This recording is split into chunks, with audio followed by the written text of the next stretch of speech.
तो चलिए अब हम लोग देखते हैं अगला क्या कर रहा है। तो आगे इसी में कुछ ग्राफ में हमको कुछ बताना है। अगर मान लीजिए दूरी का ग्राफ, जो दूरी का ग्राफ है, इसको ऊपर तो हम लोग वाई अक्ष पे माने हैं, इसको हम लोग वाई अक्ष पे माने हैं, और जो समय है इसको तो हम लोग यक्ष अक्ष पे माने हैं। ठीक, तो देखिए यहाँ पे तो जीरो होगा, यहाँ पे वे मूल बिंदु इसे कहते हैं, और यहाँ पे तो जीरो होता ही है।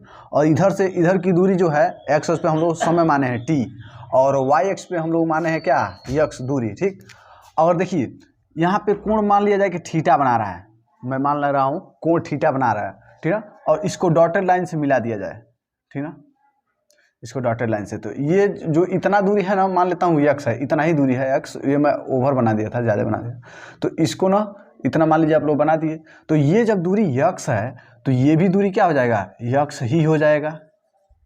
ठीक, और ये भी मैं ज़्यादा बनाया हूँ, तो इसको ज़्यादा नहीं, हम लोग इतना ही बनाते हैं, और इतना दूरी मान लेते हैं टी है। टी मतलब क्या है, ये समय वाला जो है, ये जो अक्ष है, और ये दूरी वाला अक्ष है। तो इतना कितना है, टी है, और इतना कितना है, एक्स है। तो अब देखिए हम लोग देखा जाए तो ये देखिए तो समकोण त्रिभुज बन रहा है, ये 90 अंश का कोण बन रहा है, ठीक है। और जो ये है तो ये तो कर्ण है, ये क्या होता है, ये तो कोण वाले सामने जो होता है, जो कोण हम लोग लेते हैं उसके सामने वाला भुजा क्या होता है, लंब होता है, ठीक ना। और ये आधार है, ठीक ना, आधार है, कोण है, लंब है, और ये आधार है। तो हम लोग को पता है टेन थीटा बराबर क्या होता है, लंब बटे आधार, यही होता है ना, टेन थीटा और लंब बटे आधार, लाल बटे कक्का से इन होता है। तो ये होता है साइन का, ये होता है कास का, ये होता है टेन का। मतलब साइन थीटा बराबर क्या होता है, लंब बटे कोण, कास थीटा बराबर क्या होता है, आधार बटे कोण, टेन थीटा बराबर क्या होता है, लंब बटे आधार। इसी का उल्टा कर दिया जाता है तो क्या हो जाता है, कॉट का हो जाता है, ये हो जाता है सेक का, और ये हो जाता है कोसेक का। देख लीजिए कोस थीटा बराबर क्या होगा, कोण बटे लंब, सेक थीटा बराबर क्या होगा, कोण बटे आधार, कॉट थीटा बराबर क्या हो जाएगा, आधार बटे लंब। तो ये होता है लाल बटे का, इसमें सब याद हो जाता है। तो इसमें टेन थीटा बराबर क्या है, लंब बटे आधार, देख लीजिए टेन थीटा बराबर लंब बटे आधार, तो बस लंब बटे आधार। तो देखिए तो टेन थीटा बराबर क्या हो जाए, लंब बटे आधार, तो लंब कितना है, यक्स है, अब बटे आधार कितना है, टी, समय है। तो ये क्या है, ये तो दूरी है, और ये क्या है, ये तो समय है। तो आप ध्यान से समझिए, अगर कहीं आप लोग देखते हैं जो दूरी बटा समय होता है उसे तो हम लोग चाल कहते हैं, क्योंकि चाल बराबर होता है दूरी बटा समय, चाल बराबर होता है दूरी बटा समय। तो इतने को हम लोग देख लीजिए, जहाँ दूरी बटे चाल है वहाँ, जहाँ दूरी बटे समय वहाँ चाल रख सकते हैं। तो जहाँ दूरी बटे समय है वहाँ रख दीजिए, ये टेन थीटा को रहने दीजिए, और इतने का मान क्या रख दीजिए, चाल रख दीजिए। चाल को हम लोग भी से प्रदर्शित करते हैं। अब देख लीजिए, मतलब अब यहाँ से अगर कोण रहेगा तो उससे हम लोग चाल निकाल सकते हैं। तो अब यहाँ से लिख लीजिएगा, यहाँ से क्या कि यह ग्राफ चाल को भी प्रदर्शित करता है, ठीक है। तो ये चाल को प्रदर्शित करता है। तो अब इतना आप लोगों को समझ में आ गया। अब देख लीजिए, और मैं बार बार बोल रहा हूँ, जिसका कोण जितना ही अधिक होगा, मतलब अब इसका कोण मैं ज़्यादा कर दिया, मैं देख लीजिए इसका कोण ज़्यादा होगा कि नहीं, जाहिर सी बात है, एक कोण थीटा 1 मान लिया जाए, इसको थीटा 2 मान लिया जाए, तो इसका क्या होगा, इसका और ज़्यादा मतलब वेग होगा, और इसको और मैं ज़्यादा कर दिया कोण का, इस कोण का मान लिया थीटा 3, तो इसका और ज़्यादा हो जाएगा। तो अब लिख लीजिए, अब यहीं डायरेक्ट लिख लीजिए क्या कि कोण बढ़ने से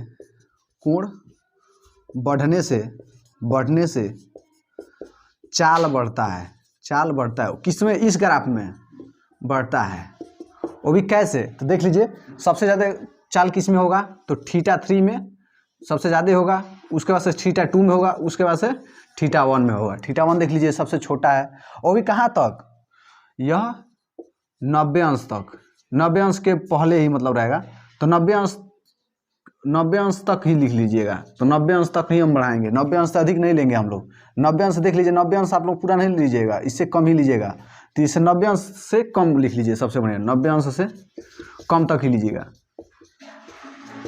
इससे अधिक नहीं लेना है। तो आई होप इतना आप लोगों को समझ में आया है। तो देखिए क्या मैं बोला हूँ कि इस फिगर को अच्छे से बनाइएगा, मैं इसमें से कई ठो लिया हूँ। तो इसमें ना इसका चाल थोड़ा क्या होगा, कम होगा, क्योंकि इसमें टाइम ज़्यादा लग रहा है, इतना ही दूरी तय करने में।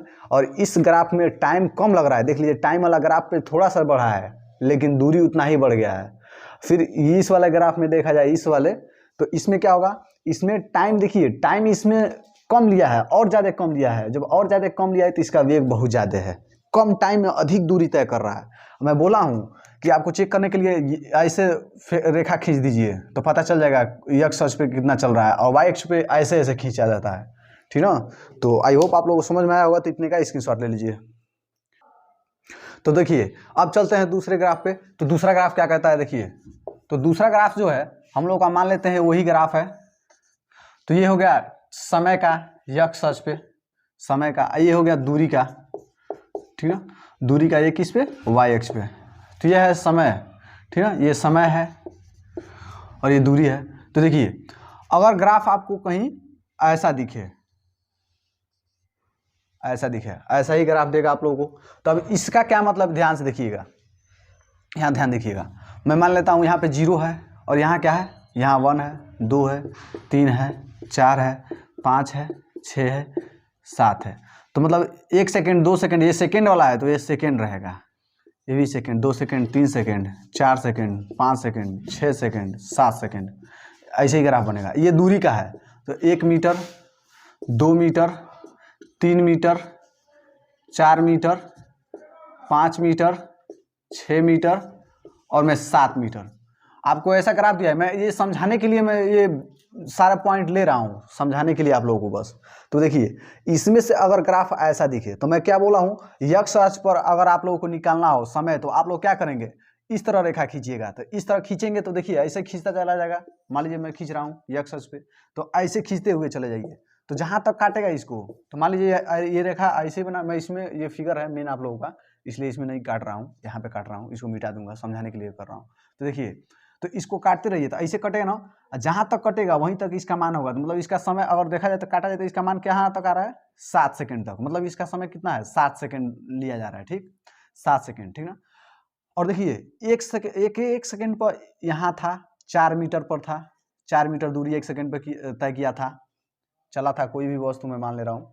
तो कोई वस्तु अगर 1 सेकेंड में 4 मीटर दूरी तय किया है, फिर दूसरे सेकेंड में भी 4 मीटर है, देख लीजिए इधर ऐसे काटा जाएगा y अक्ष पे ज्ञात करने के लिए। 3 सेकेंड में भी 4 मीटर तय किया है, 4 मीटर तय किया है, ये भी 4 मीटर, 4 सेकेंड में भी 4 मीटर तय किया है, 5 सेकेंड में भी 4 मीटर तय किया है, 6 सेकेंड में भी 4 मीटर तय किया है, 7 सेकेंड में भी 4 मीटर। अब देखिएगा समय तो बढ़ता जा रहा है लेकिन दूरी वही रह रही है, दूरी नहीं बढ़ रही है ना ही घट रही है। समय के बढ़ने के साथ साथ दूरी में कोई परिवर्तन नहीं हो रहा है, दूरी उतना ही है, 4 मीटर है तो 4 मीटर रह रहा है। तो इसका मतलब यह है कि ये जिस वस्तु का हम लोग ये ग्राफ बनाए हैं, इसका मतलब वो क्या है, वो मोशन में नहीं है, वो चल नहीं रहा है, वो जहां है वहीं स्थित है, इसका मतलब यही है। तो देखिए मैं लिख रहा हूं यहाँ पे,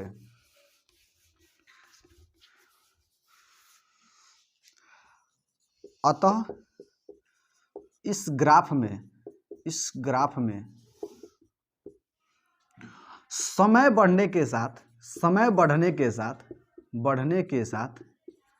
साथ दूरी नहीं बढ़ रही है, बढ़ रही है, ठीक है। अतः दूरी नियत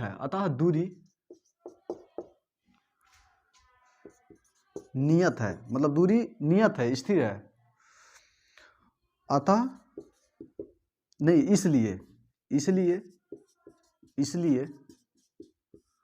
वस्तु विरामावस्था में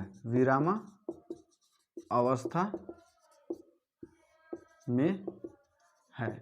तो वस्तु क्या है, विरामावस्था में। इस स्थिति में वस्तु चल नहीं रही है, क्योंकि देखिए, क्योंकि वह 1 सेकेंड पे जितना दूरी तय किया था, मतलब जितना चला था जहां है, उसी पे 2 सेकेंड में भी है, 4 सेकेंड में है, और 0 पर था, 0 सेकेंड पर, तब भी देख लीजिए, तभी 4 पे था, ठीक ना। तो देख लीजिए 4 पे था, और 0 सेकेंड पे भी 4 पे था, 1 सेकेंड पे भी, 2 सेकेंड पे भी। अब सब पे देखा जाए तो 4 सेकेंड पे पड़ रहा है। तो 4 सेकेंड पे जब पड़ रहा है, इसका मतलब वस्तु क्या है, वस्तु बढ़ नहीं रहा है। और ये वाला ग्राफ हम लोग बनाए थे, ये वाला ग्राफ,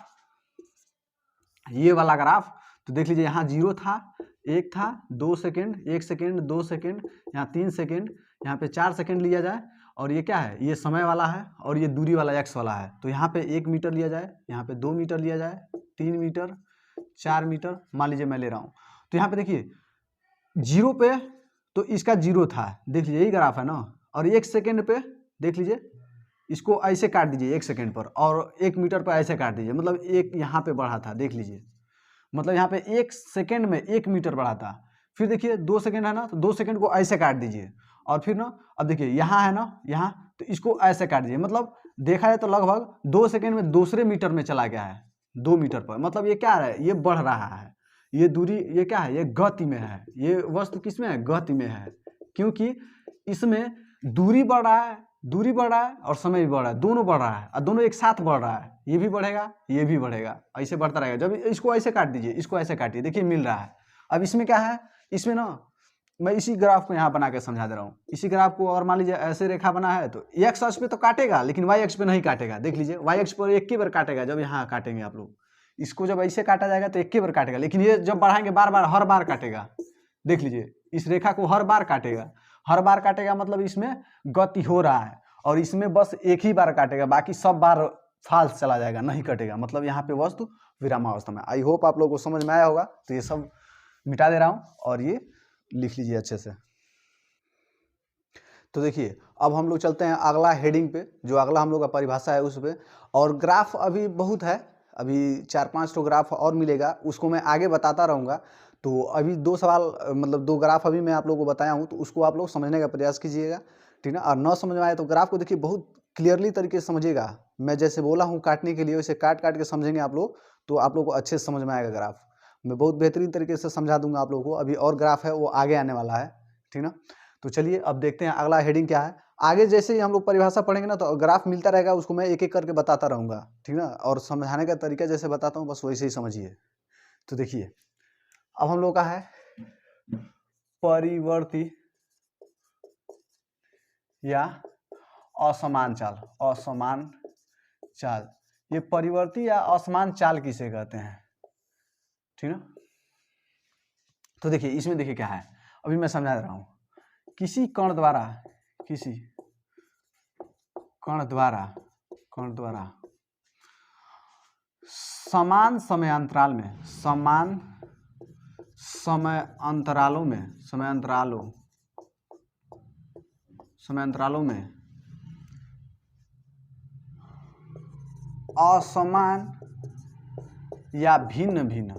असमान या भिन्न भिन्न दूरियां तय करता है तो उस वस्तु की चाल को, उस कण की चाल को, उस कण कहिए या वस्तु कहिए, जब वस्तु यहाँ डालिएगा तो यहाँ भी कण डालिएगा, वो वस्तु डालिएगा, जब कण यहाँ लिख रहे हैं तो यहाँ पे भी कण लिखिएगा, कहने का मतलब है दोनों मिलना चाहिए। तो उस कण की चाल परिवर्ती या असमान चाल कहलाती है। अब देखिए, अब इसको मैं आप लोगों को प्रैक्टिकल तरीके से मैं समझा रहा हूँ। अगर कोई कण समान समय अंतरालों में असमान या भिन्न दूरियां तय करता है, तो उस कण की चाल परिवर्ती या असमान चाल कहलाती है। अब देखिए कैसे, अगर मैं ले रहा हूँ यहाँ पे, यहाँ कोई पॉइंट ए है, यहाँ कोई पॉइंट बी है, और यहाँ पे कोई पॉइंट सी है, ठीक। अब 1 सेकेंड में यहाँ तक आया, 1 सेकेंड ये मैं ले रहा हूँ, 1 सेकेंड यहाँ से ए से बी तक जाने में लगा है समय, और यहाँ से यहाँ तक भी जाने में एक के सेकेंड लिया है, ठीक ना। लेकिन यहाँ से ये आया है 5 किलोमीटर प्रति सेकेंड से, ठीक ना, यहाँ से, लेकिन यहाँ से आया है 10 किलोमीटर प्रति सेकेंड से।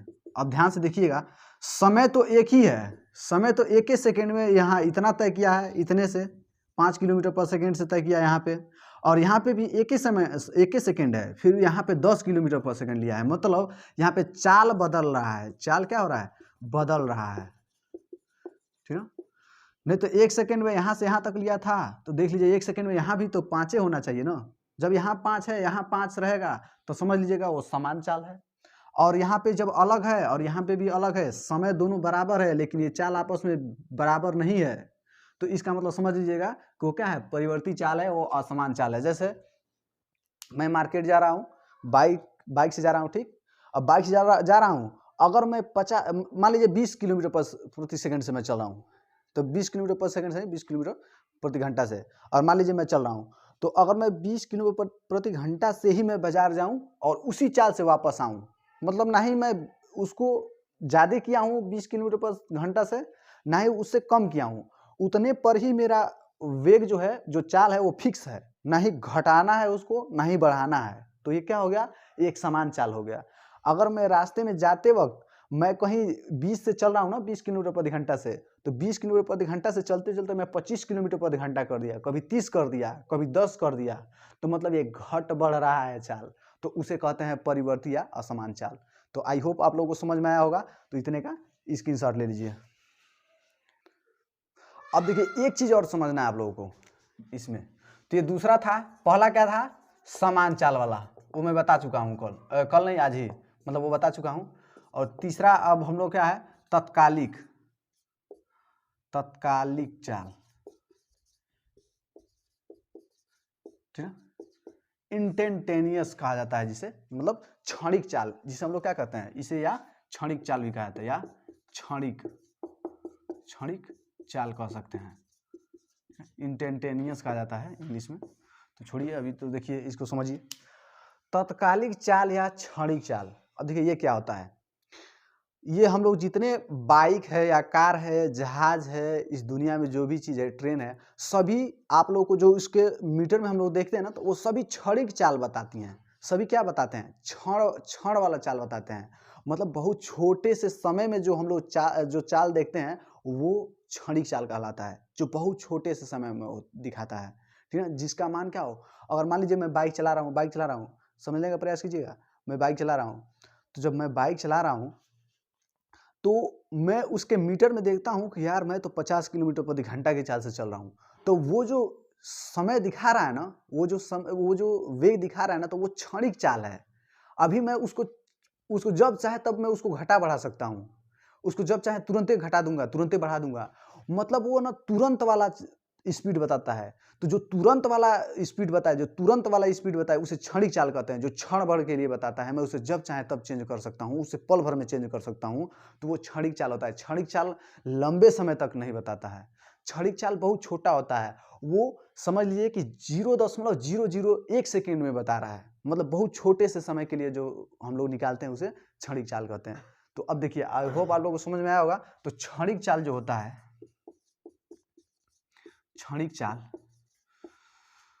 क्षणिक चाल को अगर हम लोग देखें तो इसे लिखते हैं डेल्टा एक्स अपान डेल्टा टी, ठीक है। जहाँ लिमिट होता है वो भी क्या लिमिट होता है, जहाँ डेल्टा टी अग्रेसर होना चाहिए कहाँ तक, 0 के करीब। मतलब अब देखिए इसका मतलब क्या होता है, मैं थोड़ा सा समझाना चाहता हूँ। ये होता है फार्मूला क्षणिक चाल का, ठीक है।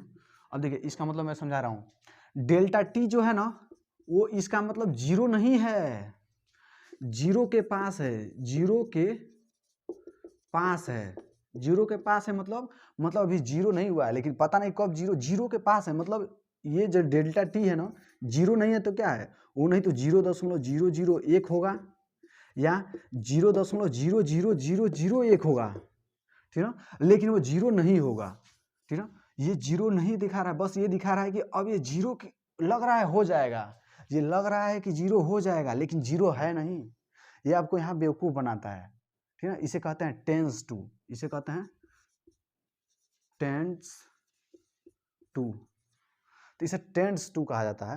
तो देखिए डेल्टा टी टेंस टू 0, मतलब ये 0 के करीब है लेकिन 0 है नहीं, तो इसका मतलब ये है, तो मतलब ये डेल्टा टी ये ना बहुत छोटे से समय के लिए बनाया जाता है, ये बहुत छोटे से समय के लिए निकाला जाता है, ये जो समय होता है। अब देखिए अभी आप लोग मेरा वीडियो देख रहे हैं ना, तो इसमें मैं क्षणिक समय में बताऊं, अगर मान लीजिए 1 घंटा का वीडियो है ना, 1 घंटा का, तो मान लीजिए 0 सेकेंड से स्टार्ट हुआ, ठीक है, 0 सेकेंड से, और मेरा वीडियो चलता गया और आ गया 1 घंटा तक।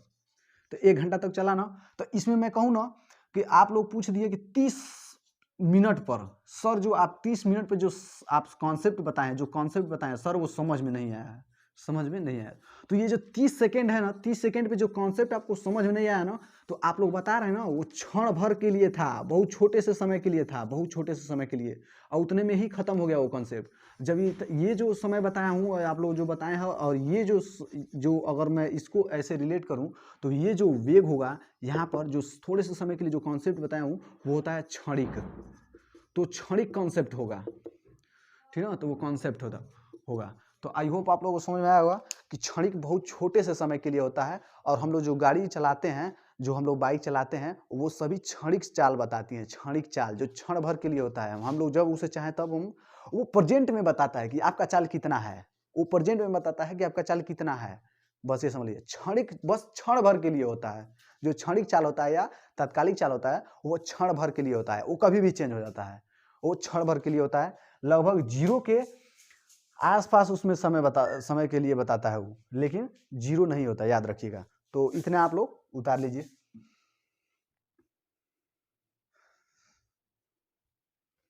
तो चलिए अब हम लोग देखते हैं कि हम लोगों का अगला जो परिभाषा है वो क्या है। तो देखिए अब है औसत वेग। आखिर में औसत वेग क्या होता है? एवरेज वेलोसिटी, ठीक। तो अभी हम लोग क्या पढ़े थे कि औसत चाल क्या कहलाता है। सेम वैसे ही है, औसत चाल और औसत वेग में बस एक दिशा का अंतर होता है।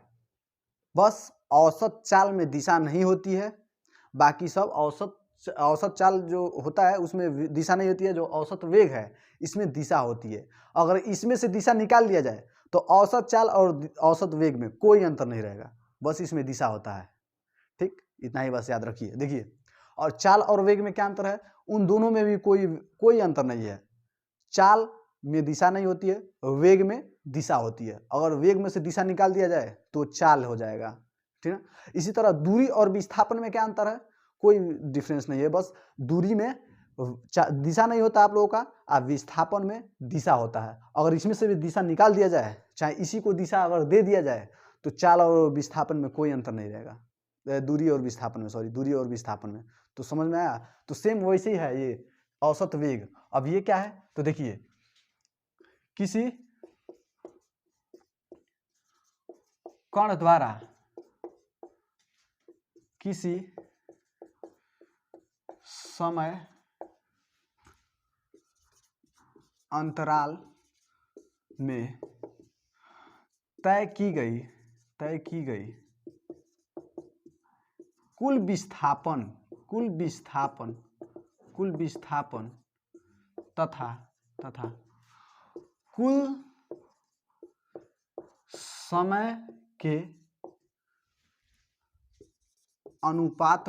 समय के अनुपात को औसत वेग कहते हैं। अब देख लीजिए क्या बोला हूं, किसी कण द्वारा किसी समय अंतराल में तय की गई कुल विस्थापन तथा कुल समय के अनुपात को औसत वेग कहते हैं। मतलब अगर कोई बंदा ए से बी तक गया, ठीक, ए से बी तक गया, बी से सी तक गया, तो कोई बंदा गया, तो ये पूर्व मान लेता हूं, ये पूर्व है और ये पश्चिम है, ठीक है। तो इसमें दिशा होनी चाहिए, चाल में कोई दिशा नहीं होती है, औसत चाल में कोई दिशा नहीं होती है, लेकिन ये जो है औसत वेग, इसमें दिशा होना चाहिए। तो ये पूर्व से मान लेता हूँ पश्चिम की ओर जा रहा है, जब पूर्व से पश्चिम की ओर जा रहा है तो यहाँ मान लीजिए कि यह x1 दूरी तक किया, इधर x1 दूरी नहीं, यहाँ पे दूरी नहीं, क्योंकि यह दूरी दिशा ये जा रहा है ना, तो दिशा ये दूरी नहीं, यहाँ पे हो जाएगा d1 विस्थापन हो जाएगा, डिस्प्लेसमेंट d1 हो गया। तो यहाँ d1 विस्थापन तय किया और यहाँ से यहाँ तक d2 विस्थापन तय किया। अब विस्थापन क्यों हो गया? बस ये पूर्व से पश्चिम की तरफ जा रहा है, तब ये विस्थापन हो गया। अगर यहाँ पर पूर्व पश्चिम नहीं होता तो यही दूरी हो जाता, यही रहता, लेकिन यही दूरी हो जाता। तो यहाँ पे देखिए दिशा है, इसलिए क्या है, यह d1 है, मतलब विस्थापन है, और ये विस्थापन, ये दूसरा है जो ये विस्थापन है। और यहाँ से t1 समय लिया और यहाँ से मान लेता हूँ t2 समय लिया, तो औसत वेग क्या हो जाएगा? औसत वेग क्या हो जाएगा, कुल दूरी बटे नहीं कुल विस्थापन, ठीक है, कुल विस्थापन तथा कुल समय के अनुपात को, अनुपात मतलब होता है बटा, अनुपात मतलब होता है बटा, क्या है कुल समय, तो कुल समय कहिए चाहे कुल समय अंतराल कहिए, कोई बात नहीं है, मतलब उसका एक ही है बस। औसत वेग को v एवरेज लिख सकते हैं, इस पे वेक्टर दिखा दीजिए, इस पे वेक्टर दिखा दीजिए, मतलब क्या है वो सदिश है, ये क्या है, ये सदिश का थी है चिन्ह है, ये क्या है, इसका मतलब होता है सदिश है, इसका मतलब होता है सदिश है, इस त्रिज्या को दिखा देंगे आप लोग तो ये क्या हो जाएगा, v एवरेज वेक्टर बराबर क्या हो जाएगा, कुल विस्थापन कितना है d1 प्लस d2 है, अब बटे कुल समय कितना है t1 प्लस t2 है बस। तो यही होता है फार्मूला, ठीक है। और इसके मात्रक का बात किया जाए, मात्रक का, तो मात्रक वेग का या चाल का दोनों को बराबर होता है, तो ये कितना होता है, तो इसका होता है मीटर प्रति सेकेंड, इतना ही होगा, और इतना ही होगा चाल का भी, इतना ही होगा, और वेग का भी इतना ही होगा, ठीक है। तो मीटर पर सेकेंड, तो मान लेता हूँ ये दूरी किस में है, मीटर में, तो इसको मीटर में कर लीजिए, मीटर में कर सकते हैं, और ये टी सेकेंड में ही होता है, आप कर सकते हैं, तो मीटर पर सेकेंड हो गया, ठीक है। या इसकी विमा की बात की जाए, विमा, तो ये क्या है, मीटर क्या है, एक लंबाई है, तो यल हो जाता है, अब बटे है तो बटे कर लीजिए, और समय क्या है, तो इसे टी से प्रदर्शित करते हैं, और इसे बड़ा ब्रैकेट में लिखते हैं, तो यहाँ पे +1 है, ऊपर जाएगा तो -1 हो जाएगा, तो इसका मतलब हो जाएगा LT -1, इसका बीमा होता है। तो इसका बीमा कहिए, वेग का कहिए, या बीमा ये भी होता है चाल का भी, तो दोनों का आपस में बराबर होता है। तो इतना आप लोगों को समझ में आया, तो इतना आई होप आप लोगों को समझ में आया हो, तो इतने का स्क्रीनशॉट लीजिए। तो चलिए आज के लेक्चर इतना ही रहने देते हैं, फिर मिलते हैं नेक्स्ट क्लास में नए लेक्चर के साथ। तो love you all, bye bye, take care.